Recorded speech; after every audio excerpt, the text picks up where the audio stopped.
and welcome back to the Morning Blend. Some vegetables and fruits take a little more space to grow than others, like cucumbers, for example, and melons. So if you don't have the space to let them spread their wings, as they say, you can help them go up. And so we're going to explain how to train them to go up. Go up. Right. Yeah. Well, Melinda Myers is back today with Bonnie Plants and some great ways to help your fruit bloom upwards. You bet.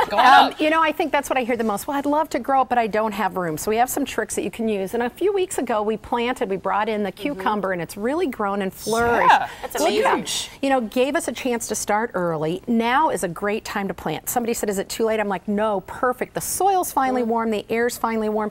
And if you've got a container and starting with Bonnie Plants, you get your plants off to a good start.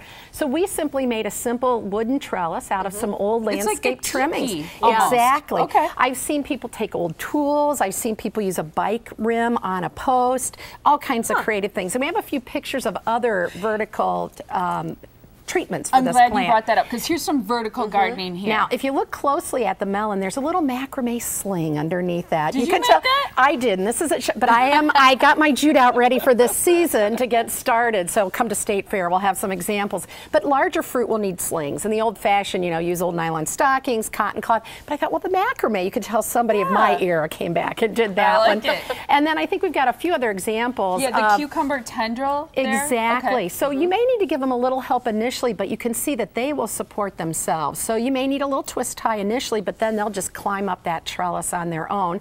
And then there's an immature cucumber. And here's the deal. Cucumber, squash, and melons produce a flush of male flowers, so you get nothing. Then a flush of male and female, so the males pollinate the female, and they'll have a little immature fruit underneath the flower. That's how they do it. And that, lots going on in the garden.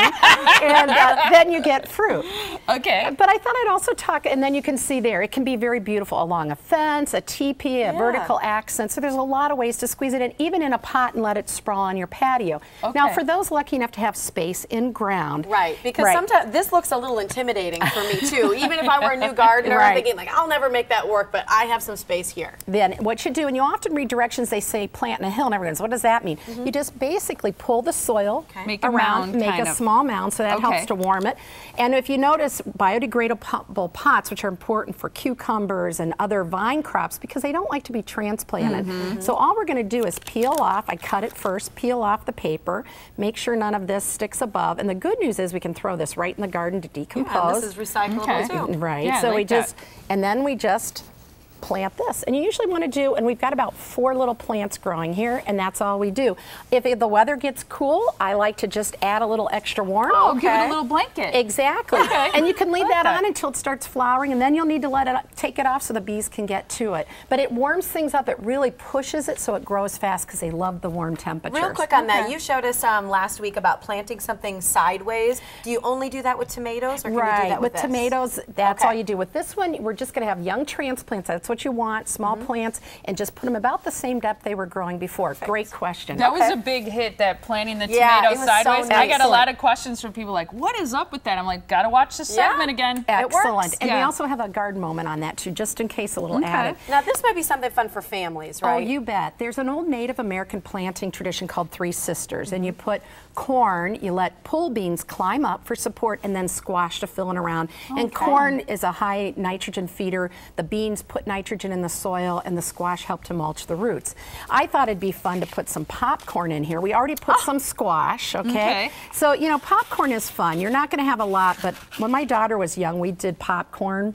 And so I'm just going to put quite a bit, because we can always thin it out. Oh, you just sprinkle it? You think that's a lot? I do. For this small space, you need about a 4 by 4 foot area to really get good production on corn, so we'll be lucky to get any. It doesn't say popcorn, does it? It's ornamental and edible corn. Yeah, you can see by the kernels being hard. Strawberry popcorn. Yeah, so how fun is that? And then I picked some Chinese red noodle beans. Ooh, cool. Aren't those pretty? Yeah. And so we're just going to put a few of those around. Now I have to tell you honestly, last year I did this in a big pot to take to State Fair. And my corn tasseled at 6 inches, so it didn't make it to State Fair. So it'll be here if it works. If it doesn't, know that we all have our failures in the garden. No blue so you're ribbon sprinkling for the like corn. 10, 15 little seeds. I'm going to eventually get them so they're about 6 inches apart, and the corn, you know, probably about, and I'm just punching them down. I have a light potting mix, and I'll water those in. So what will happen, the corn will take off, the beans will start twining around it, and then my squash will fill in and spill out over my patio.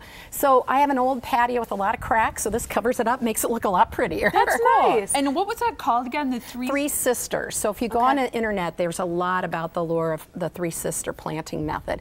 And I think if you can add history, culture to gardening, you're going to light the fire in somebody, whether it's your spouse, your partner, your kids, your grandparents, whatever. Somebody will get excited about different things. And this is always fun, even for me, like I said, to watch those beans climb up the corn. And, I like that. And in a bushel basket, a little different planter. That's super fun.